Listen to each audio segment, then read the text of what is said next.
दोस्तों clean science and technology speciality chemical player है। इसका आईपीओ प्राइमरी मार्केट में सब्सक्रिप्शन के लिए ओपन हो चुका है। अगर आप देखेंगे तो आईपीओ की साइज़ यहाँ पे 1547 करोड़ है, एक बड़ा आईपीओ है और टोटली ये ऑफर फॉर सेल है दोस्तों। यहाँ पे किसी भी तरह का फ्रेश इशू नहीं है।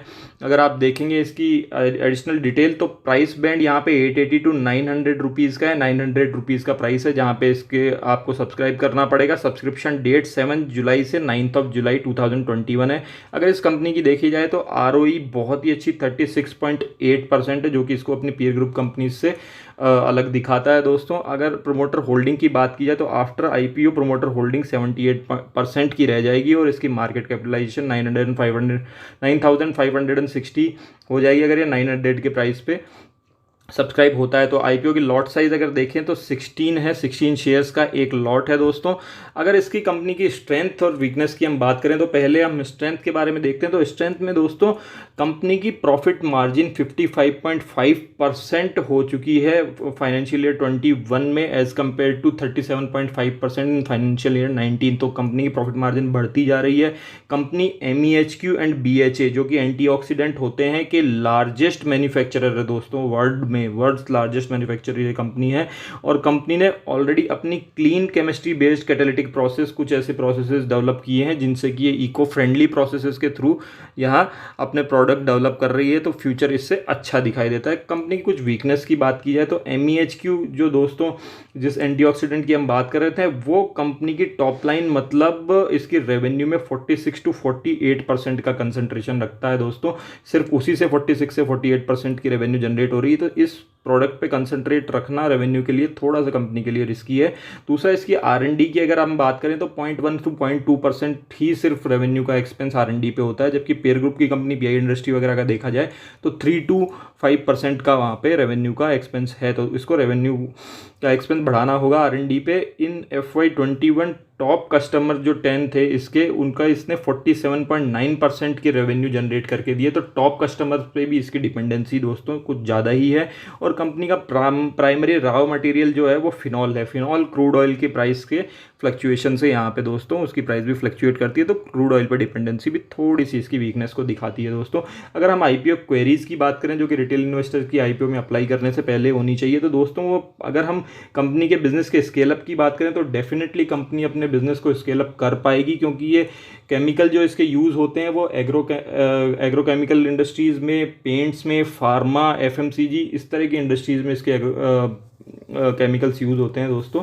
तो एक अच्छा फ्यूचर यहाँ दिखाई देता है। इसके अलावा ये इको फ्रेंडली केमिकल्स भी प्रोसेसेस इसने जनरेट कर लिए केमिकल बनाने की, तो फ्यूचर वैसे भी इको फ्रेंडली है तो अच्छा ही बना रहेगा। इसके अलावा 72% की कैपेसिटी यूटिलाइजेशन पे अभी कंपनी काम कर रही है। तो अगर वो फर्दर कैपेसिटी यूटिलाइजेशन और करेगी तो इसका बिजनेस धीरे धीरे इजीली स्केल अप होता ही जाएगा।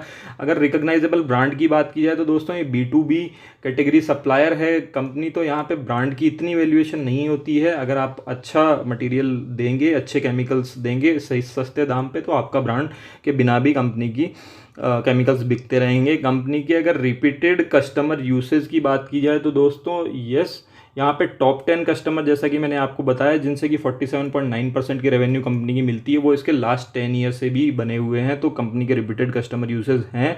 और अगर कंपनी की रेप्लिकेशन इम्यूनिटी की बात की जाए तो दोस्तों यहाँ बिजनेस क्योंकि हाईली टेक्निकल है तो यहाँ इतना इजी नहीं है कि इसके बिजनेस को रेप्लिकेट किया जा सके। तो कंपनी एक थोड़ा सा एडवांटेज वहाँ रखती है। कंपनी के मैनेजमेंट की बात की जाए तो दोस्तों किसी तरह की अकाउंटिंग पॉलिसी में कोई भी दिक्कत नहीं पाई गई है, सारी अकाउंटिंग पॉलिसी बढ़िया है। तो मैनेजमेंट ट्रस्टवर्दी है ही। और कंपनी की अगर किसी लिटिगेशन प्रोसेस की बात की जाए कोर्ट में, वो किसी तरह से कोई लिटिगेशन पेंडिंग नहीं है दोस्तों।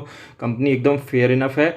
और कंपनी की प्रमोटर होल्डिंग भी कुछ भी नहीं है, कोई प्रमोटर ने कभी प्लेजिंग नहीं करी हुई है यहाँ। और कंपनी का डेट टू इक्विटी रेशियो 0 ही है। यहाँ किसी तरीके से कंपनी कोई डेट नहीं रखती है, डेट फ्री कंपनी है। इसके अलावा अगर दोस्तों पीयर ग्रुप से कंपैरिजन किया जाए तो आपको नजर आएगा कि Camlin Fine Science, Vinati Organic, Atul, PI Industry, Navin Fluorine, SRF ये इसके पीयर ग्रुप में कंपटीटर कंपनीज है दोस्तों।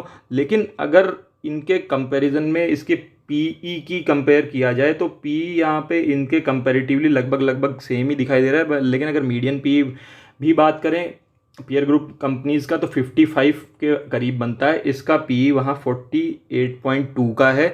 लेकिन इसके अलावा एक बहुत ही एडवांटेजियस चीज़ अगर देखी जाए क्लीन साइंस टेक्नोलॉजी के लिए, तो वो आपको नज़र आएगी कि इसकी प्रॉफिट मार्जिन अपने पीयर ग्रुप की कंपनी में बेस्ट है 36.9%, और ROE भी बेस्ट है दोस्तों 36.8।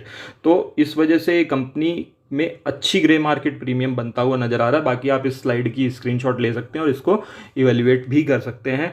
मैं सब्सक्रिप्शन के बारे में बताता हूं, तो आज अगर बात की जाए तो अभी 7 जुलाई को 0.87 टाइम्स IPO ऑलरेडी सब्सक्राइब हो चुका है, और रिटेल इन्वेस्टर की बात की जाए तो फुल्ली सब्सक्राइब्ड वहाँ हो चुका है, 1.43 टाइम्स ऑलरेडी सब्सक्राइब हो चुका है। बाकी अब क्वालिफाइड इंस्टीट्यूशनल इन्वेस्टर की और नॉन इंस्टीट्यूशनल इन्वेस्टर की बात करें तो दोस्तों ये लास्ट डे में ही सब्सक्राइब करते हैं, तो ये IPO बहुत ही अच्छा ओवर सब्सक्राइब्ड होता हुआ नज़र आ रहा है। और ग्रे मार्केट प्रीमियम की भी बात करें तो 500 रुपीज़ दोस्तों, 900 रुपीज़ का एक शेयर की प्राइस है, और 500 रुपीज़ का अगर ग्रे मार्केट प्रीमियम दिखा रहा है तो आपको लगभग 55% का गेन होता हुआ तो आज ही नज़र आ रहा है।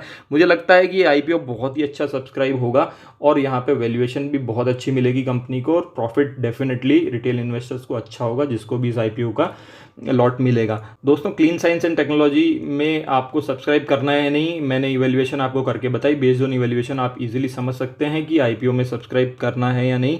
बने रहिए आपके अपने चैनल फाइनेंशियल इंडिपेंडेंस के साथ। धन्यवाद।